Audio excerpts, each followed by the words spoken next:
જય શ્રી સ્વામિનારાયણ.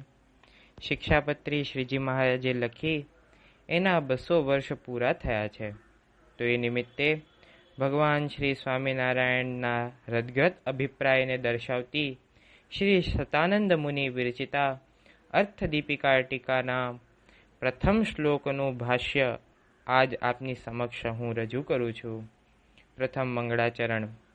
યો ભૂમેરુદડીડયત સમહસા વાત્યેવતૂલમ સુરા માં સપ્રાશમયોપધર્મમભિતઃ કાષ્ણં વૃષં પોષયન સ્વૈશ્વર્યં સમપપ્રથલ્લઘુનૃણાં સ્વાંતાસુરોધાધરો શ્રીસ્વામી જયતીશ્વરસ્સ સહજાનંદો મમાનંદદઃ ધર્મપ્રિયં ધર્મભુવં ધર્મસ્થં ધર્મપોષકં ધર્મારિધ્વાन्तતરણીં શ્રીકૃષ્ણં પ્ರಣમામ્યહં.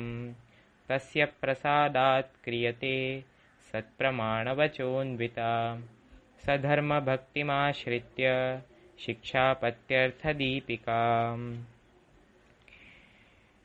શ્રી શતાનંદ મુનિ કહે છે, વંટોળીઓ જેમ આંકડાના તૂલને ઉડાડી દે છે, તેમ જેણે પોતાના પ્રતાપથી દારૂ પીવો અને માંસ ભક્ષણ કરવા રૂપ ઉપધર્મ પાખંડ ધર્મને આ ભૂમિ ઉપરથી ચો તરફ ઉડાડી મૂક્યો હતો, તેની સાથે જ ભાગવત ધર્મનું સર્વત્ર પોષણ કર્યું હતું.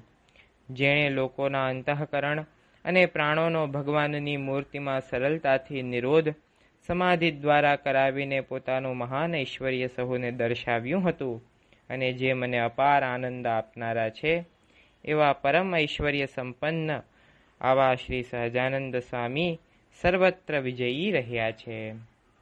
જેને ધર્મ પ્રિય છે, જે ધર્મથી પ્રગટ્યા છે, ધર્મમાં રહ્યા છે, ધર્મનું પોષણ કરે છે, ધર્મના વેરી અધર્મ અને અધર્મીઓ તે રૂપ અંધારાનો નાશ કરવામાં સૂર્યના જેવા પ્રતાપી છે, આવા શ્રી કૃષ્ણ સ્વરૂપ શ્રી હરિને હું શતાનંદ મુનિ પ્રણામ કરું છું.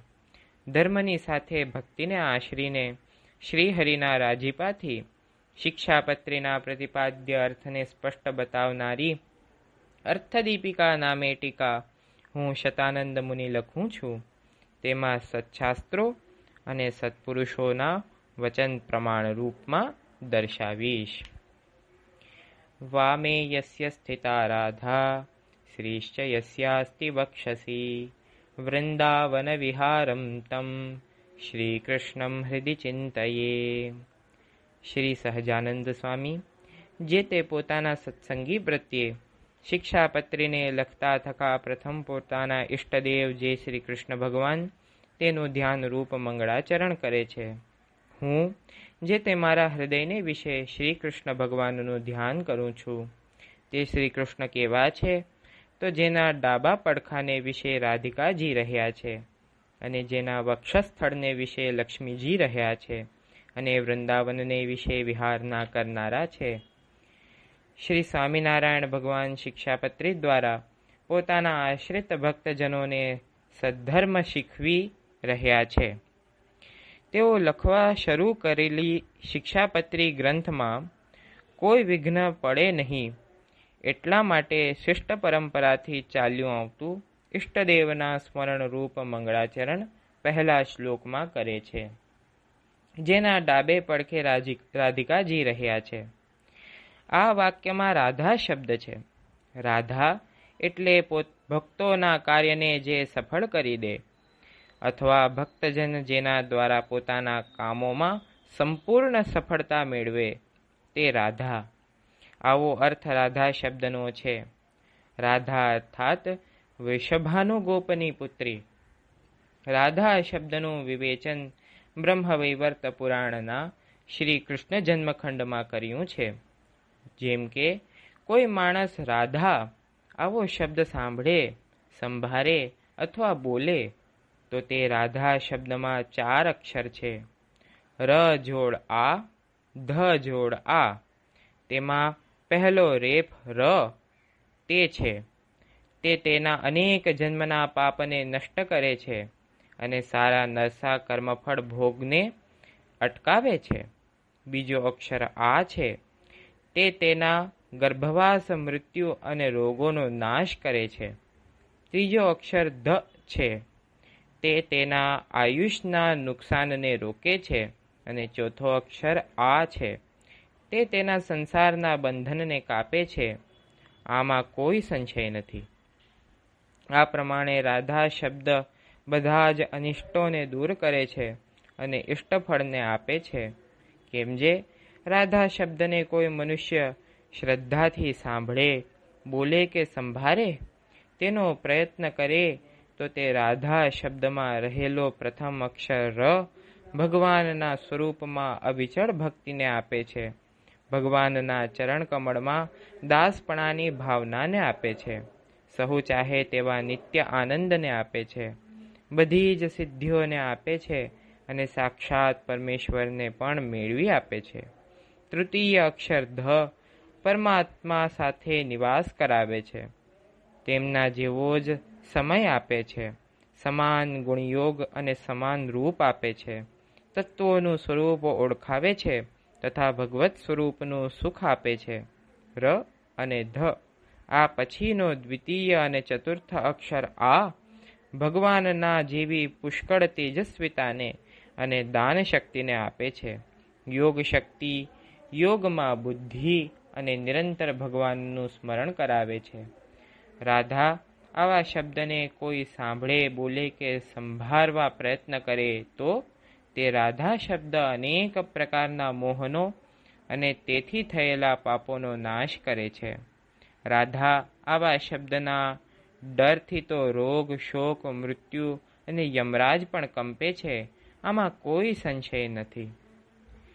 ડાબા પડખાને વિશે રાધિકાજી રહ્યા છે.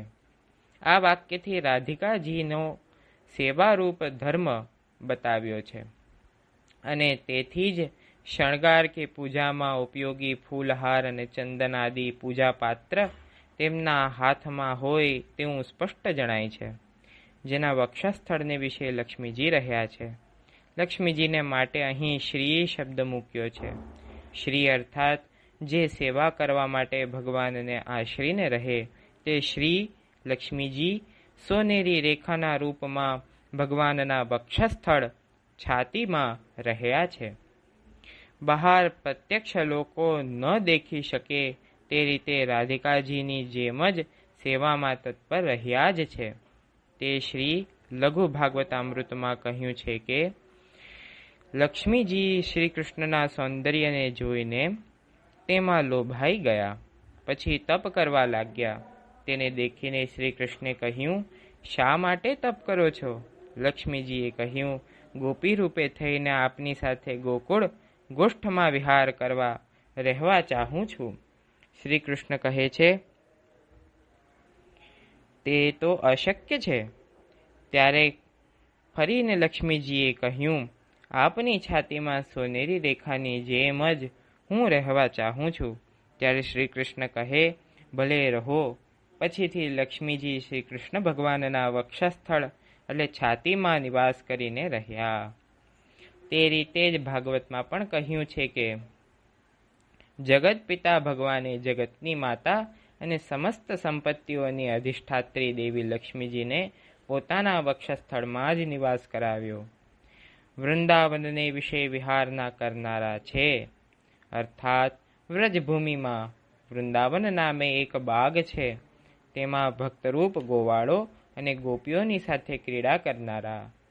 અહીં એક શંકા કરી શકાય છે કે ઇષ્ટદેવના રૂપમાં કહેવાતા વૃંદાવન વિહારી શ્રી કૃષ્ણ ભગવાન માનવ રૂપે પ્રગટ્યા ત્યારે ભગવતી રાધિકાજી તેમની સાથે હતા, પણ વૃંદાવનમાં લક્ષ્મીજી તેમની સાથે હતા એવું તો ક્યાંય પ્રસિદ્ધ નથી. વિષ્ણુ પુરાણમાં તો આવું કહ્યું છે કે રાધવત્વે ભવત સીતા રૂક્મિણી કૃષ્ણ જન્મની. લક્ષ્મીજી રામાવતારમાં સીતા રૂપે હતા અને કૃષ્ણ અવતારમાં રૂક્મિણી રૂપે હતા. માટે લક્ષ્મીજી તો દ્વારકામાં હતા પણ વૃંદાવનમાં નહીં, આવી હકીકત જાહેર છે. આ શંકા ખરી છે. મનુષ્ય રૂપે પ્રગટેલા લક્ષ્મીજી રૂક્મિણી થયા અને દ્વારકામાં શ્રી કૃષ્ણ સાથે રહ્યા. આ બાબત સાચી જ છે, પરંતુ લોકો ન દેખી શકે તેવા અદૃશ્ય રૂપે ભગવતી લક્ષ્મીજી વૃંદાવનમાં પણ ભગવાન શ્રી કૃષ્ણ સાથે હતા જ, કારણ કે તેઓ ભગવાનની સાથે અખંડ નિરંતર રહે છે. તે અંગે શ્રીમદ ભાગવત કહે છે કે શ્રી કૃષ્ણ જન્મ પછી નંદજીના વ્રજમાં બધી જ સમૃદ્ધિ રહેવા લાગી. શ્રી કૃષ્ણનો નિવાસ અને પોતાના સ્વાભાવિક ગુણોને લીધે વ્રજ લક્ષ્મીજીનું ક્રીડા સ્થળ બની ગયું. તમારા જન્મને લીધે વ્રજનો મહિમા વૈકુંઠાદિ લોકો કરતાં પણ વધી ગયો છે અને લક્ષ્મીજી પણ આ વ્રજમાં અખંડ રહે છે. શરણાગતોને અભયદાન કરનારી તમારી ભુજાઓને અને લક્ષ્મીજીના ક્રીડા સ્થળ એવા તમારા વક્ષસ્થળને દેખીને અમે બધી તમારી દાસી થઈ ગઈ છીએ. હે સૌમ્ય પ્રિય ભ્રમર, તું અમને કૃષ્ણ પાસે શા સારું લઈ જા છો? એની પાસે જઈને પાછા આવવું ઘણું કઠિન છે, કારણ કે કૃષ્ણના વક્ષસ્થળ ઉપર તો તેની પ્યારી પત્ની લક્ષ્મીજી સદાય વિરાજમાન રહી છે. સ્વયં લક્ષ્મીજી અન્ય દેવોનો ત્યાગ કરીને તથા પોતાની ચંચળતા કે ગર્વ આદિ દોષોને પણ છોડીને કેવળ એક વાર તેમની ચરણ કમળનો સ્પર્શ કરવા ખાતર તેમની સેવા કરી રહ્યા છે. તે પ્રભુ કોઈની પાસે ભોજનની માગણી કરે તે તો લોકોને મોહ પમાડવા માટે છે. સુકુમારી લક્ષ્મી આ કૃષ્ણચરણ કમળોની સેવા શાથી કરતા હશે? ચોક્કસ તે શ્રી કૃષ્ણની મીઠી મીઠી વાતોમાં મુગ્ધ થઈ ગયા હશે, અર્થાત મીઠી વાતોથી તેનું ચિત્ત ચોરી લીધું હશે. આવી રીતે ભાગવતમાં અનેકાનેક પ્રમાણો રહ્યા છે. પછી શ્રી કૃષ્ણ ભગવાનનું ધ્યાન કરું છું. અહીં કૃષ્ણ શબ્દ પહેલાં શ્રી લખેલ છે તે એક શિષ્ટાચાર છે કે સુપ્રતિષ્ઠિત વ્યક્તિના નામ આગળ શ્રી અક્ષર એટલે શબ્દ મૂકવો, અથવા શ્રી કૃષ્ણ એટલે સર્વાધિક શોભા સંપન્ન કૃષ્ણ. સ્વયં સદા આનંદરૂપ સુખરૂપ છે, માટે પોતાના આશ્રિતોના સમગ્ર દુઃખોને મૂળમાંથી ઉખાડી નાખે છે, માટે તે કૃષ્ણ કહેવાય છે. કૃષ્ણ અર્થાત મનુષ્ય રૂપે રહેલા પરબ્રહ્મ મહાભારત શાંતિ પર્વાંતર્ગત મોક્ષ ધર્મમાં ગુરુ શિષ્યના સંવાદ પ્રસંગે તે આ વૃષ્ણિકુળ યદુકુળમાં પ્રગટેલા કૃષ્ણ બ્રહ્મ છે. આમ કૃષ્ણને બ્રહ્મ કહ્યા છે, આવો અર્થ ચાતુર્ધર પંડિત નીલકંઠે કર્યો છે. તદિદમ બ્રહ્મ વાષ્ણેયમ, આવું પ્રમાણ છે. શ્રીમદ ભાગવતમાં પણ કહ્યું છે કે પ્રભો, વેદો આપના જે સ્વરૂપને અવ્યક્ત તથા સર્વનું કારણ કહે છે, જે બ્રહ્મ જ્યોતિષ સ્વરૂપ માયાના ગુણોથી રહિત અને નિર્વિકાર છે, જેને માયિક વિશેષણોથી રહિત કર્મવશ ક્રિયાથી રહિત વિશુદ્ધ સત્તા રૂપમાં કહેવાય છે, તે બુદ્ધિ આદિના પ્રકાશક વિષ્ણુ આપ સ્વયં છો. યુધિષ્ઠિર, આ માનવ લોકમાં તમે મહાન ભાગ્યશાળી છો, કારણ કે તમારે ઘરે સાક્ષાત પરબ્રહ્મ પરમાત્મા મનુષ્ય રૂપે ગુપ્તપણે રહ્યા છે, અને તેથી જ સંસારને પવિત્ર કરવાવાળા ઋષિ મુનિઓ તેમના દર્શન કરવા વારંવાર તમારી પાસે આવે છે. ભગવાન શ્રી કૃષ્ણ જ પરમ બ્રહ્મ છે. એમ સાંભળીને યુધિષ્ઠિરને અત્યંત આશ્ચર્ય થયું. અહો, નંદ આદિ વ્રજવાસી ગોવાળોના ધન્ય ભાગ્ય છે, કારણ કે પરમાનંદ સ્વરૂપ સનાતન પરિપૂર્ણ બ્રહ્મ તેઓના સુહૃદ પરમ મિત્ર સગા છે.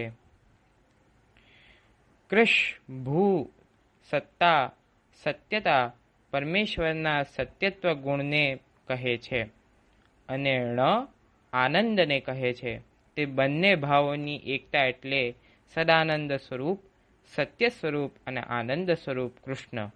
તે કૃષ્ણ પરમ બ્રહ્મ છે. શ્રી કૃષ્ણ તો સ્વયં ભગવાન છે, અવતારી છે. આ કારણથી જ વૃંદાવન વિહારી નટવર મૂર્તિ ભગવાનની પ્રાર્થનામાં ગોપીઓએ શ્રી કરગ્રહમ, બધાની અભિલાષાઓને પૂર્ણ કરનારો જમણો કર કમળ કે જેનાથી તમે લક્ષ્મીજીનો હાથ પકડ્યો છે તે અમારા મસ્તક ઉપર મૂકો એમ જમણા હાથનું વિશેષણ આપ્યું છે. તેમજ ગોપીઓએ ભાગવતના ભ્રમર ગીતમાં શ્રી કૃષ્ણને નિર્દય કહીને જ્યારે ઠપકાના શબ્દ કહ્યા છે ત્યારે પણ તેમને સર્વ અવતારને ધરનારા અવતારી કહ્યા છે. હે ભ્રમર, જ્યારે કૃષ્ણ રામ રૂપે થયા હતા ત્યારે તેણે શિકારીની જેમ સંતાઈને વાનરરાજ વાલીને નિર્દયતાથી માર્યો હતો. બિચારી શૂર્પણખા કામવશ થઈને તેની પાસે આવી હતી, પણ તેણે પોતાની સ્ત્રીને વશ થઈને તેના નાક કાન કપાવીને વિરૂપ કરી હતી. બલિરાજાએ વામનરૂપ કૃષ્ણની પૂજા કરી મન ચાહ્યું તેને દાન આપ્યું, છતાં તેણે તેને બાંધ્યો અને તેને કાગડો જેમ બલિદાન ખાઈને બલિદાન આપનારને જ હેરાન કરે છે તેમ હેરાન કર્યો હતો. કોઈ પણ કાળી વ્યક્તિની સાથે મિત્રતાએ કોઈ પ્રયોજન સિદ્ધ થતું નથી, છતાં અમે તે કૃષ્ણની ચર્ચા છોડી શકતા નથી. ભાગવત દશમ સ્કંદના ભ્રમર ગીતમાં 17મો શ્લોક. ગીત ગોવિંદમાં પંડિત જયદેવે પણ અવતારી કૃષ્ણ છે તેમ કહ્યું છે, જેણે મત્સ્ય રૂપે બ્રહ્માને વેદ લાવી આપ્યા, કૂર્મ રૂપે પોતાની પીઠ ઉપર મંદરાચળને ધારણ કરીને ત્રિલોકીને સુખી કરવા સમુદ્ર મંથનમાં મદદ કરી, વરાહ રૂપે ભૂમંડળને પોતાના દાંત ઉપર ઉઠાવીને હિરણ્યાક્ષનો વિનાશ કર્યો, નૃસિંહ રૂપે આદિ દૈત્ય હિરણ્યકશિપુને ચીરી નાખ્યો, વામન રૂપે બલિને છેતરીને ઇન્દ્રને ત્રિલોકીનું રાજ્ય આપ્યું, પરશુરામ રૂપે 21 વાર ભૂમિ ઉપર ફરીને ક્ષત્રિયોનો વિનાશ કર્યો, રામ રૂપે રાવણને માર્યો, હલધર બળરામ રૂપે અસુરાંશ રાજાઓનો નાશ કર્યો, બુદ્ધ રૂપે 4 સ્વર્ણિમ સત્યનો અનુભવ કરીને કરુણાપૂર્ણ ઉપદેશ આપ્યો, અને છેલ્લે કલ્કી રૂપે મ્લેચ્છપ્રાય અસુરાંશોનો વિનાશ કરીને જનસાધારણને પોતાના અંગોના સ્પર્શવાળા પવનથી પવિત્ર કરશે.